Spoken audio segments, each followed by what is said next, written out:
अचानक कुछ गिरा और इसी पल गाय दो टुकड़ों में कट गई। पास खड़ा लड़का ये सब देखकर स्तब्ध रह गया। जैसे ही इसने गाय को छूने की कोशिश की, उसे झटका सा लगा जैसे कोई करंट दौड़ गया हो। तभी इसकी नजर पीछे गई। घर भी दो हिस्सों में बंट चुका था। ऐसा लग रहा था जैसे किसी अदृश्य रेखा ने हर चीज को काट डाला हो। इसने फिर इस रेखा को छूने की कोशिश की। यहाँ एक पारदर्शी दीवार थी जो दोनों तरफ की दुनिया को अलग कर रही थी। इसके हाथ से खून लगकर पारदर्शी दीवार पर चिपक गया। इसी वक्त ऊपर से एक पक्षी गिरा। जब पास जाकर देखा तो वो एक कौवा था जिसकी गर्दन मरोड़ी हुई थी। तभी ऊपर से एक प्लेन गुजरा, लेकिन जैसे ही वह दीवार से टकराया, एक जोरदार धमाका हुआ। प्लेन का एक बड़ा टुकड़ा तेजी से नीचे गिरने लगा। ये देखकर दोनों दोस्त फौरन साइड में कूद गए और इस तरह उनकी जान बच गई। इस धमाके को पूरे शहर ने महसूस किया। धमाके के बाद जैक को जमीन पर एक पासपोर्ट पड़ा मिला। ये उसी पायलट का था जो उस प्लेन को उड़ा रहा था। तभी फायर ब्रिगेड की गाड़ी तेजी से उनकी ओर आती दिखी। दोनों ने दौड़कर गाड़ी को रोकने की कोशिश की। गाड़ी समय पर रुक गई, लेकिन ड्राइवर गुस्से में था। इसे मारने के लिए आगे बढ़ा। तभी पारदर्शी दीवार से टकरा गया और इसकी नाक फूट गई। इस दीवार के उस पार की आवाज इस तरफ नहीं आ रही थी। लड़की ने एक कागज पर लिखकर फायर ब्रिगेड को बताया, हम पारदर्शी दीवारों के बीच फंसे हुए हैं। जो लोग इस दीवार के अंदर थे वो अब अंदर ही कैद हो चुके थे। पुलिस ने जब शहर का नक्शा निकाला तो पता चला कि पूरी बस्ती इस पारदर्शी घेराव में कैद हो चुकी है। इसी बीच जैक को पता चला कि उसकी साथी रूही का एक हाथ इस हादसे में कट गया है। वह दर्द से चिल्ला रही थी। जैक इसे फौरन अस्पताल ले आया, लेकिन अस्पताल पहले से ही घायलों से भरा हुआ था। जैक तो सिर्फ इस शहर में एक मीटिंग के लिए आया था,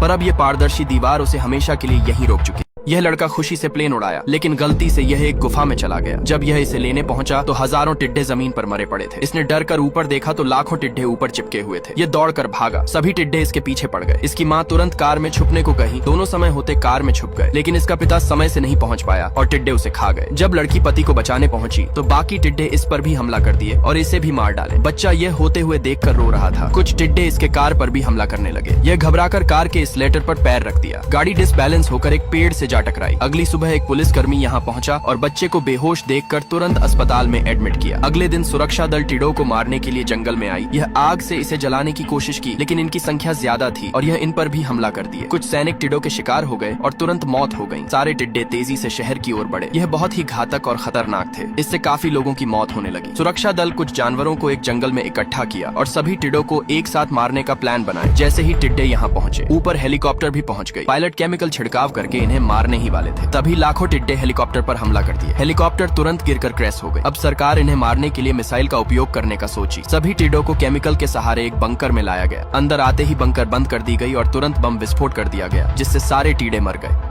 ये दुनिया की पहली लैम्बोर्गिनी है, पर शुरुआत कार से नहीं, एक ट्रैक्टर से हुई थी। कहानी है फेरुचियो लैम्बोर्गिनी की। एक मामूली मैकेनिक जो अपने पिता के साथ खेतों में काम करता था, लेकिन सपने आसमान छूने वाले थे। एक दिन इसने पिता से कहा, मैं ऐसा ट्रैक्टर बनाना चाहता हूँ जो हर गरीब खरीद सके। पिता ने मना कर दिया, कहा हमारे बस की बात नहीं। पर फेरुचियो ने हार नहीं मानी। इसने एक पुरानी कार खरीदी, रिपेयर की और सीधा रेस में कूद पड़ा, जहाँ फेरारी जैसे शेर दौड़ रहे थे। रेस शुरू हुई। फेरुचियो लगभग फेरारी को पीछे छोड़ ही चुका था, लेकिन तभी इसकी सेकंड हैंड कार डिसबैलेंस हो गई और वो गड्ढे में जा गिरा। इसका सपना यहीं टूट गया। पर घर आने पर इसकी बीवी ने खुशखबरी सुनाई, तुम पापा बनने वाले हो। यह सुनते ही इसकी हार उम्मीद में बदल गई। इसके पिता ने इसे एक छोटी सी जमीन दी। फेरुचियो इसे बैंक में गिरवी रखकर लोन लिया और एक पुराने कबाड़ खाने से एक सेकंड हैंड ट्रैक्टर खरीदा। फिर दोस्त के साथ ट्रैक्टर पर काम शुरू किया। दिन रात मेहनत की, खाते वक्त भी हाथ में औजार होते। 2 महीने में पहला ट्रैक्टर तैयार हो गया, लेकिन तभी किस्मत ने एक और खेल खेला। इसकी पत्नी की तबीयत अचानक बिगड़ी और अस्पताल में ही दुनिया से चल बसी। फेरुचियो टूट चुका था। वो ट्रैक्टर को तोड़ने ही वाला था, लेकिन फिर इसे बीवी की बात याद आई। उसका एक यही सपना था कि यह ट्रैक्टर बनाए। फेरुचियो ने खुद को संभाला और इसी ट्रैक्टर को बाजार में उतार दिया। बहुत जल्द यह ट्रैक्टर पूरे इटली में हिट हो गया। अब फेरारी के मालिक से मिला और साथ मिलकर काम करने को कहा, लेकिन फेरारी के मालिक ने कहा, तुम ट्रैक्टर वालों से मैं हाथ नहीं मिलाता। बस यही बात दिल पर लग गई। फेरुचियो ने ठान लिया कि वह अब कार बनाएगा। इसने अपने कर्मचारियों से कहा, ऐसी स्पोर्ट्स कार बनाओ जिसकी रफ्तार 100 के ऊपर हो। कर्मचारियों ने कहा, हमसे ना हो पाएगा। इसने जवाब दिया, 6 महीने का वक्त देता हूँ, मैं खुद तुम लोगों के साथ काम करूंगा। 6 महीने तक वो दिन रात अपने वर्कशॉप में रहा। 3 महीने में इंजन, 6 महीने में पूरी कार तैयार हो गई। अब जरूरत थी एक नाम और एक पहचान की। तभी इसने एक बुल की तस्वीर देखी, शक्तिशाली, जिद्दी और कभी न रुकने वाला। बस यहीं से बना लैम्बोर्गिनी का लोगो। फिर आया वह दिन, लैम्बोर्गिनी बनाम फेरारी आमने सामने। दर्शक पागल हो चुके थे। रेस शुरू हुई और कुछ ही सेकंड में लैम्बोर्गिनी ने फेरारी को पीछे छोड़ दिया। ये सिर्फ एक कार नहीं थी, ये उस ट्रैक्टर वाले का जवाब था जिसे कभी कमजोर समझा गया था।